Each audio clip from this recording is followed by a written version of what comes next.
कि सब तो पहला कश्मीर इंतखाबात मुकम्मल हो गए, पीपल्स पार्टी और नून लीग की आपस जड़ा है वो लफ्जी गोलाबारी शुरू है।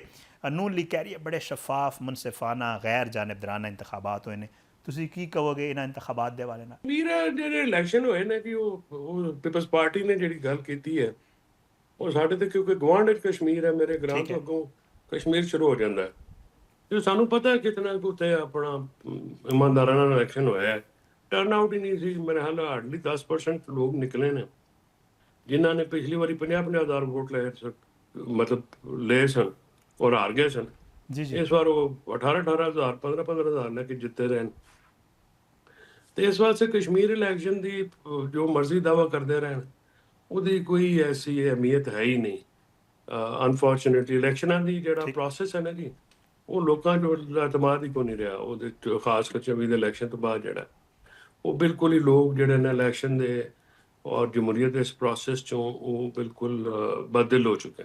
फैज़ल साहब ज़रा आईनी तरीका मैंने दसो कि क्या एक मुकम्मल नहीं ऐवान जहरी गल है 7 नशिस्तां जिहड़े ने उहदे इंतखाब वाले बाकी है। मुस्लिम लीग नून कह रही है कि असीं हुकूमत साजी करांगे और साडे वज़ीर आज़म आएगा हुकूमत असीं बना लैंगे, तो की नज़र आ रहा है ये हुकूमत बन जाएगी क्या? नामुकम्मल ऐवान की अगर गल करिए, इलैक्टोरल कालेज पूरा होने की गल की जा रही है, तो मामला कश्मीर की नज़र आ रहा है तुहानूं? ਉਹ ਸਰ ਇਹ ਗੱਲਾਂ ਜਿਹੜੀਆਂ जी ਨੇ ਉੱਥੇ ਹੁੰਦੀਆਂ ਜਿੱਥੇ ਕੋਈ ਬਹੁਤ ਜ਼ਿਆਦਾ ਜਮਹੂਰੀ ਅਸੂਲਾਂ ਤੇ ਗਵਰਨਮੈਂਟ ਰਨ ਕਰਦੀ ਹੈ।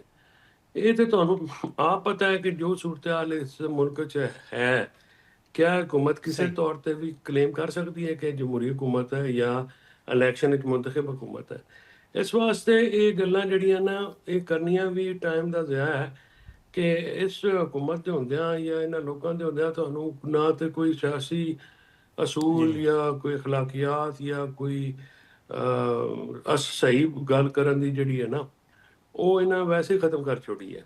ਇਹਨਾਂ ਨੇ ਇੱਥੇ ਕੋਈ ਚੀਜ਼ ਐਸੀ ਛੋੜੀ ਕੋਈ ਨਹੀਂ ਜਿਹਨੂੰ ਤੁਸੀਂ ਆਖੋ ਵੀ ਉਹਦਾ ਕੋਈ ਪਾਸ ਰੱਖ ਲਵੇ ਜਾਂ ਕੋਈ ਗੱਲ ਕਰੇ। ਤੇ ਬਸ ਇੱਕ ਬਦਿਆਨਤੀ ਦਾ ਗੜ੍ਹ ਬਣ ਚੁੱਕਿਆ ਮੁਲਕ, ਤੇ ਜਿਹੜਾ ਜ਼ਿਆਦਾ ਬਦਿਆਨਤ ਹੈ ਉਹ ਜ਼ਿਆਦਾ ਉੱਚੇ ਅਹੁਦੇ ਤੇ। ठीक है। 8-10 ਸੀਟਾਂ ਅਗਰ ਘੱਟ ਵੀ ਹੋਣਗੀਆਂ ਤੇ ਉਹ ਉਹਨਾਂ ਨੇ ਬਣਾ ਲੈਣੀ ਨੇ। ਪਰ ਜਦੋਂ ਪਾਕਿਸਤਾਨ 'ਚ ਇਲੈਕਸ਼ਨ ਹੋਇਆ ਸੀ ਤੇ KP ਤੇ ਸੈਨੇਟ ਦੇ ਇਲੈਕਸ਼ਨ ਨਹੀਂ ਸਨ ਤੇ ਆਈਨੀ ਤਰਮੀਮਾਂ ਨਹੀਂ ਹੋ ਗਈਆਂ।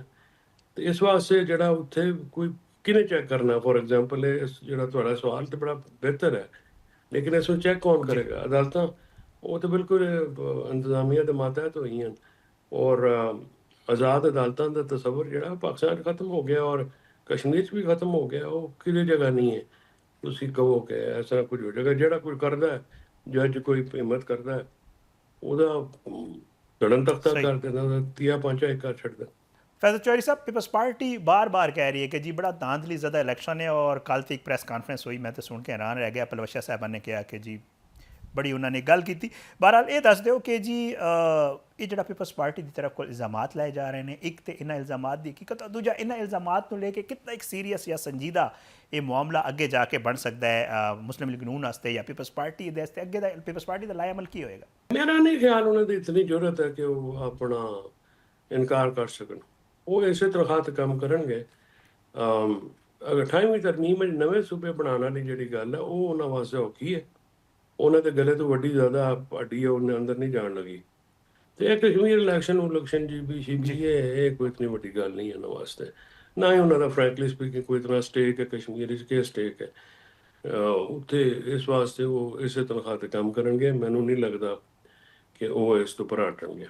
अच्छा विफाक की गल करिए तो इन्होंने इंतखाबात असी वेख्या फैज़ल चौधरी साहब कि एक दूजे के आमने सामने आए GB इलैक्शन भी, और फिर जड़ा है अपना कश्मीर के इंतखाबात ही पाकिस्तान मुस्लिम लीग नून और पाकिस्तान पीपल्स पार्टी तो विफाक ही इतिहादी ने आपस की नज़र आ रहा है? विफाक का जो इतिहाद है उन्होंने कोई खतरा है इस सारे मामले को?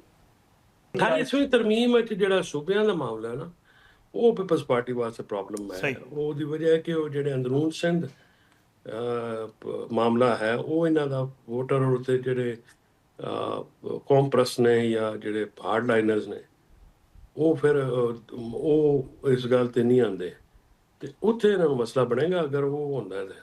ਉਸ ਤੋਂ ਇਲਾਵਾ ਕੋਈ ਚੀਜ਼ ਐਸੀ ਨਹੀਂ ਹੈ ਜਿਹਦੇ ਕੋਈ ਮਸਲਾ ਬਣੇ।